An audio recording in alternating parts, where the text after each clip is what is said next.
Here's a question that might make you uncomfortable. When you look in the mirror, do you actually recognize the person staring back at you? Not physically, but deeper. Do you know who that person really is? What they stand for? What they believe in when no one else is watching? Because statistically, you probably don't, and you're not alone. There's an epidemic happening right now, and it's largely invisible. It doesn't make headlines, it doesn't trend on social media, but it's quietly destroying millions of men from the inside out. It's called an identity crisis, and it's more prevalent today than at any other point in modern history. Recent studies show that over 60% of men under 40 report feeling disconnected from their sense of purpose. They feel like they're playing a role rather than living authentically. They wake up, go through the motions, chase goals that don't fulfill them, and go to bed feeling empty. But here's what makes this even more tragic. Most men don't even realize it's happening. They think the restlessness is normal. They think the constant need for external validation is just part of being ambitious. They think the disconnect between who they are and who they present to the world is just life. It's not. And in the next 20 minutes, we're going to explore exactly why this is happening, what's causing it, and most importantly, how you reclaim your identity using principles that have survived over 2,000 years. Because the Stoics understood something about identity that we've forgotten, and it might be the key to everything. Let's start with the uncomfortable truth. You weren't supposed to feel this way. Somewhere along the line, between childhood dreams and adult responsibilities, something shifted. You started performing instead of being. You started optimizing instead of living. You started seeking approval instead of seeking truth. And now, you're not entirely sure who you are anymore. Maybe you catch yourself adopting different personalities depending on who you're around. At work, you're one person. With your family, another online, perhaps someone else entirely. And when you're alone, that's when it gets really confusing. Because in those quiet moments when there's no audience to perform for, you feel the void. This isn't weakness. This isn't you being dramatic. This is the natural consequence of living in a world that has fundamentally changed the rules of what it means to be a man, without giving you a roadmap for how to navigate it. Think about it. Your grandfather likely grew up with a clear, defined path. There were rituals. There were rites of passage. There were mentors and community structures that helped him understand his role, his purpose, his identity. Was that system perfect? No. Did it have its flaws? Absolutely. But it provided something we've lost: clarity. Today we're told simultaneously to be strong but vulnerable, to be ambitious but not aggressive, to be confident but humble, to be traditional but progressive, to lead but also follow, to provide but also receive. The messages are contradictory, the expectations are impossible. And the result?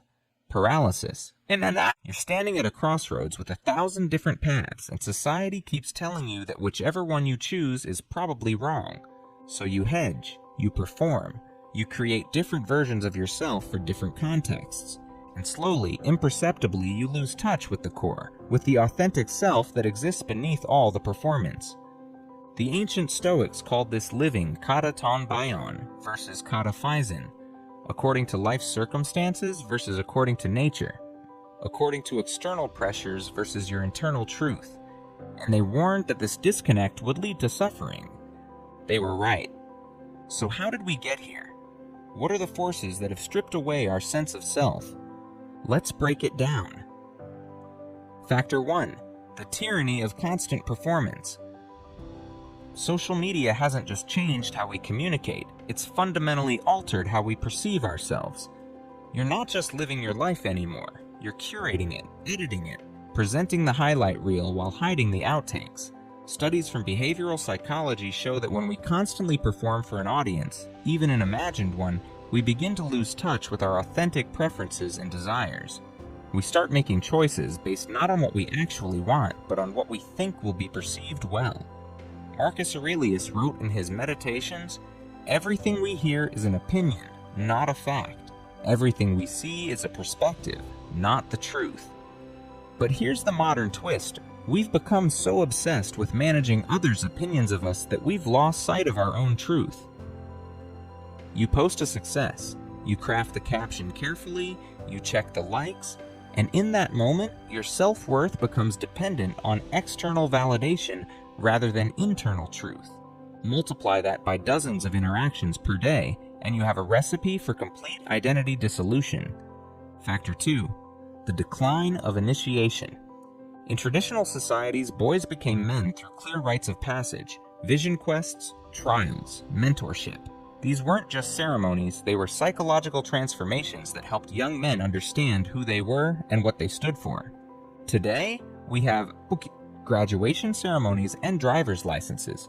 There's no moment where you're tested and come out the other side knowing with certainty, I am a man, I know what I'm capable of, I know what I stand for. Without these initiations, many men spend their entire lives in a state of prolonged adolescence, constantly seeking external markers of manhood, wealth, status, conquest, because they never developed an internal sense of it. The Stoics understood that true identity comes from tested virtue. Epictetus was born a slave and became one of the most respected philosophers of his time, not because of external circumstances, but because he developed an unshakable internal character. He wrote, "No man is free who is not master of himself." But how can you master yourself if you've never been challenged to discover yourself? Factor 3. The collapse of male spaces. 50 years ago, men had spaces, lodges, clubs, workshops, places where they could be authentic, vulnerable, competitive, supportive, without judgment or performance. Today, most of those spaces have disappeared, and with them, the opportunity for men to develop identity and community with other men. Now, your male friendships are often superficial.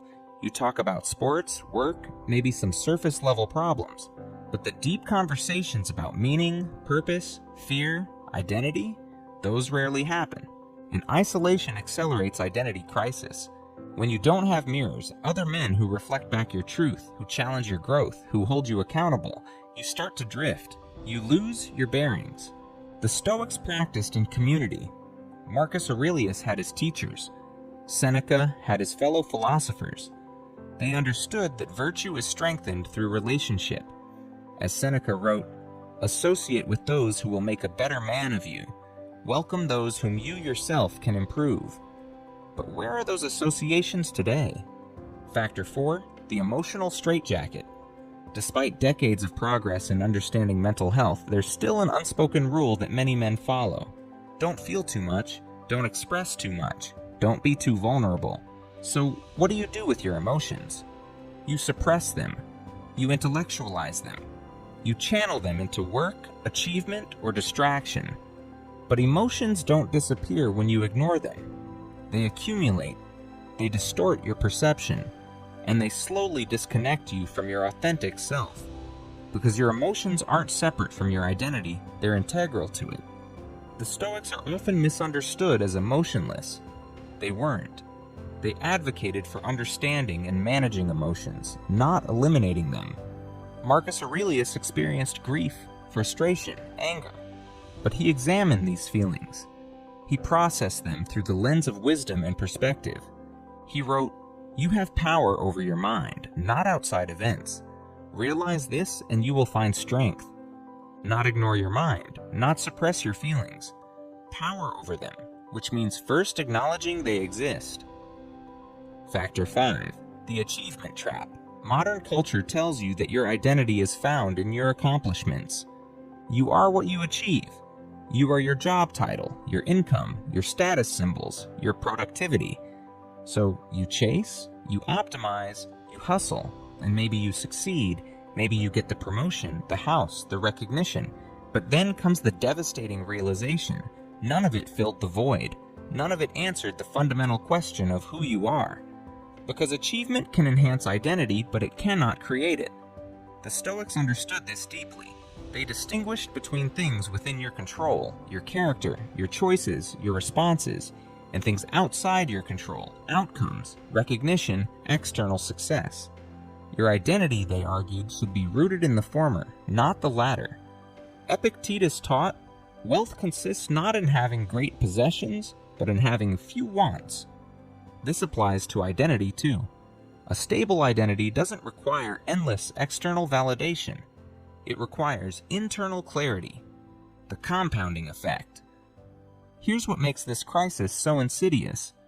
These factors don't exist in isolation. They compound. You're performing on social media while lacking genuine male friendships, suppressing your emotions, and tying your identity to achievement, all while receiving contradictory messages about what masculinity should look like. It's death by 1,000 cuts. And the result? You wake up one day and realize you don't know who you are anymore. You've become a collection of roles and reactions rather than an integrated human being. But here's the turning point. The Stoics had a concept called Oikeiosis, the process of recognizing what truly belongs to you, what is truly yours. And here's the revelation that changes everything. Your authentic identity doesn't come from external sources. It never did. It's not given to you by society, by your achievements, by your relationships, or by your online persona. It's discovered within. It's forged through self-examination, through tested virtue, through aligned action. Marcus Aurelius wrote, "Look within.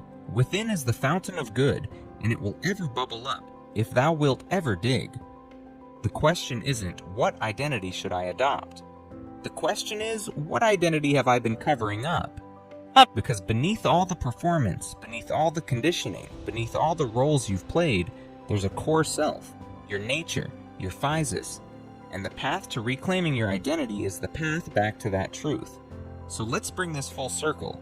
The identity crisis facing modern men isn't a personal failing. It's a systemic issue caused by cultural shifts that have removed traditional structures without replacing them with meaningful alternatives. But understanding the cause doesn't absolve you of responsibility, it empowers you. Because now you know, your identity crisis isn't permanent. It's not who you are, it's simply a state you've been living in. And like any state, it can be changed. Here's how you start. First, audit your life ruthlessly. What are you doing for others' approval versus your own truth? The Stoics called this living according to nature. Ask yourself, is this choice aligned with my actual values, or am I performing? Second, create spaces for genuine self-examination. Daily journaling, like Marcus Aurelius practiced. Time in solitude, like Seneca advocated. This isn't navel-gazing, it's the foundational work of identity. Third, seek initiation. If modern culture won't provide it, create it. Take on meaningful challenges that test your character. Not for achievement, but for self-discovery. Fourth, build authentic male community. Find or create spaces where real conversation happens. Where vulnerability is strength. Where growth is collective. Fifth, root your identity in what you control. Not outcomes, but character. Not recognition, but integrity. Not performance, but authenticity. As Epictetus taught, first say to yourself what you would be, and then do what you have to do. Know yourself, then live accordingly. This is the path to reclaiming your identity, not by adding more achievements, more performance, more roles, but by removing what's false and revealing what's true. If this resonated with you, I want to hear your story. Drop a comment and tell me, when was the last time you felt truly connected to who you are? Or are you still searching? Because this conversation matters. Your journey matters. And if you're serious about reclaiming your identity and building emotional resilience, check out our video on Stoic self-mastery. It's the practical blueprint for everything we've discussed today. Remember, you're not lost. You're just covered up, and it's time to dig.